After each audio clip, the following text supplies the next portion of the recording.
तो साफ है कि गठबंधन का फायदा ना तो कांग्रेस को हुआ और न ही आम आदमी पार्टी को। अजय माकन भी कल बोल चुके हैं कि 2013 और 2024 में आम आदमी पार्टी के साथ जाना एक बड़ी गलती थी।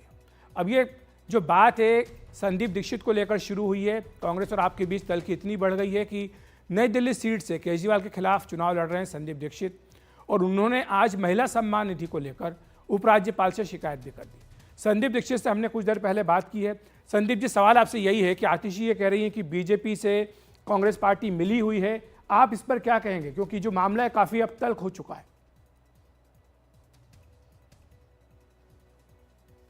साहब, इससे ज़्यादा हास्यास्पद और ये कहीं झूठे बयान तो मैंने कभी सुने नहीं हैं। भारतीय जनता पार्टी के साथ जितनी खिलाफत हम लोगों ने और कांग्रेस ने की है, आम आदमी पार्टी तो उसके 1% में नहीं आती है। और ये तो पूरे हिंदुस्तान में लोग जानते हैं कि आम आदमी पार्टी हमेशा उन राज्यों में जब लड़ती है जहां वो ताकतवर नहीं है, जैसे पंजाब और दिल्ली छोड़ के, तो केवल और केवल भारतीय जनता पार्टी को जिताने के लिए लड़ती है। आप उत्तराखंड का केस ले लीजिए, आप गुजरात का ले लीजिए, आप गोवा का ले लीजिए, अभी हरियाणा में जो चुनाव हुए उसका ले लीजिए। तो जिस पार्टी का काम ही केवल भारतीय जनता पार्टी को जिताना है, वो किसी और पर उंगली उठाए, इस तो बिल्कुल हंसने वाली बात है। लेकिन संदीप जी, आपका नाम लेकर आरोप लगाया गया है। आतिशी ने आपका नाम लिया और पूछा है कि आपको कौन लड़वा रहा है, पीछे से कौन है।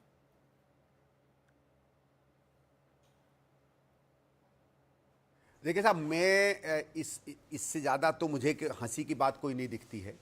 भारतीय जनता पार्टी का जितना मैंने विरोध किया है नैतिकता के स्तर पर, उनकी नीतियों की आलोचना, संघ परिवार की पूरी विचारधारा की आलोचना, उतनी तो शायद अरविंद केजरीवाल, उनकी पूरी आम आदमी पार्टी ने कभी नहीं की होगी। आपने नहीं देखा होगा कभी भी कि तथ्य के साथ और विचारधारा के साथ कभी केजरीवाल ने इनमें से किसी संघ परिवार की किसी संस्था पे हमला बोला होगा जो मैंने बोला है। तो भारतीय जनता पार्टी के मैं कितने करीब हूं कितना नहीं हूं, उसका मुझे किसी को साक्ष्य देने की जरूरत नहीं है। मैं उन लोगों में हूं जिन्होंने नैतिक रूप से हमेशा उनका विरोध किया है। और ये जो मजाक है ना, कौन कहां से पैसा देता क्या नहीं पैसा था, अरे जिस पार्टी ने 11-12 साल कांग्रेस के खिलाफ केवल झूठ बोला हो, मेरी माता जी के बारे में केवल झूठ बोला हो और घटिया झूठ बोला हो, मेरे बारे में तब 50 कहानियां सुनाई हुई इस दिल्ली को, उस पार्टी का क्या कोई भरोसा कर सकता है भाई। अगर आप मुझे 3-4-5 भी ऐसे सच बता दो जो आम आदमी पार्टी ने बोले हो तो मैं मान जाऊंगा। मैं तो तब से और आज तक उनसे या तो असत्य सुनता हूं या अर्ध सत्य सुनता हूं या पूरा ही झूठ सुनता हूं। लेकिन सवाल ये उठ रहा है कि अरविंद केजरीवाल को आखिर क्यों एंटी नेशनल कहा गया, उनके खिलाफ एफआईआर क्यों कराई गई। नहीं, देखिए एफआईआर तो करवाई गई क्योंकि उन्हीं की अपनी सरकार कह रही है कि धोखाधड़ी कर रहे हैं। हमने क्या एफआईआर करवाई, हमारे कुछ लोग गए, मैं भी आज गया एलजी साहब के पास कि आप इंक्वायरी करिए।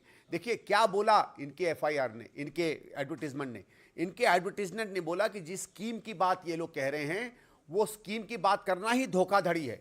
धोखाधड़ी क्रिमिनल ऑफेंस होता है। जब खुद दिल्ली सरकार कह रही है कि मेरा मुख्यमंत्री धोखाधड़ी कर रहा है तो एफआईआर तो बनती है ना। हाँ, जो शब्द इस्तेमाल किए गए हैं एंटी नेशनल के, उसमें मैं विश्वास नहीं करता हूं। मैं किसी भी व्यक्ति को देशद्रोही नहीं मानता हूं। गलत नीतियां करें, बदमाशी करें, भ्रष्टाचार करें, गलत काम करें, लेकिन नीतियों के राजनीतिक स्तर पर मैं किसी को भी देशद्रोही नहीं मानता हूं। कुछ लोग हैं देशद्रोही, वो अलग एक्टिविटी में देशद्रोही हैं। राजनीति के अंदर में मैं कम से कम इस तरह के शब्द का मैं इस्तेमाल नहीं करूंगा। लेकिन ये झगड़ा जो चल रहा है आम आदमी पार्टी कांग्रेस का, आपके हिसाब से इंडिया गठबंधन की जो एकता है इस पर इसका क्या असर पड़ेगा। आतिशी को हम सुन रहे थे, उन्होंने 24 घंटे का अल्टीमेटम दिया कि या तो अजय माकन जी के खिलाफ कार्रवाई करो या फिर कांग्रेस को इंडिया गठबंधन से बाहर कर देंगे।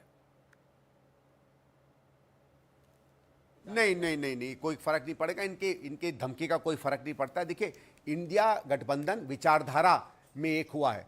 आम आदमी पार्टी तो खुद ही कहती है मेरी कोई विचारधारा नहीं है। तो जिसकी कोई विचारधारा ही नहीं है वो विचारधारा के गठबंधन में कहां आएगा। ये तो जेल चले जाते हैं, इसलिए अपने आप को बचाने के लिए आई थी इंडिया गठबंधन में, और कुछ नहीं है। आम आदमी पार्टी केवल और केवल अपना स्वार्थ देखती है।